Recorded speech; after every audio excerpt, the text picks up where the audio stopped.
Hey bookish friends, I'm filming this for like the third, fourth, fifth time. Anyway, I have a bit of a different video for you today because I am talking about one book, and that is Winter's Chill by Morgan L. Bessee. This is the second book in the Nordic Wars trilogy. I have book one here. I don't have a hard copy of book two because it doesn't come out until Tuesday, but we're continuing the story of Brigid, one of my pre-order goodies from the first book, and Kaden. And book one focused more on Brigid and her backstory and setting up the war and the first few battles. And book two kind of just takes up right where book one left off. We have more of a focus on Kaden because it's winter, and so there's no fighting going on right now. Kaden stays with the one set of from the army because his mentor died in book one, and he goes with the body to bury it in at the crypt for his people. Kaden is not human, he is Eldarin. The Eldarins are a race who are dedicated to the word, and they have healing powers, and then there's different roles for each of the Eldarins. There's one truth sayer. So he becomes a truth sayer, and his special ability is he can show people the truth of who they are inside, and then it can sort of reveal the need for the word to them. And obviously he can heal. All Eldarins can heal. And then there's guardians who kind of keep the evil beings away. They're kind of great warriors too. And then there are oath binders. I can't remember the exact phrasing. And they can take people who believe in the word and are fighting for the word and strengthen their oaths to have them work even better. And then on the other hand, we have Chardonnay, who are Eldarins who have taken those gifts and have twisted them. So instead of healing, they take life force.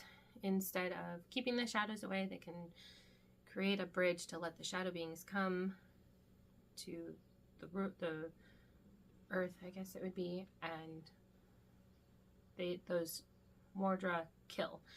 And the Oathbinders then make it so whatever is preventing someone from fighting kind of goes away, but the trade-off is if they don't renew their oaths, they die a very horrible death.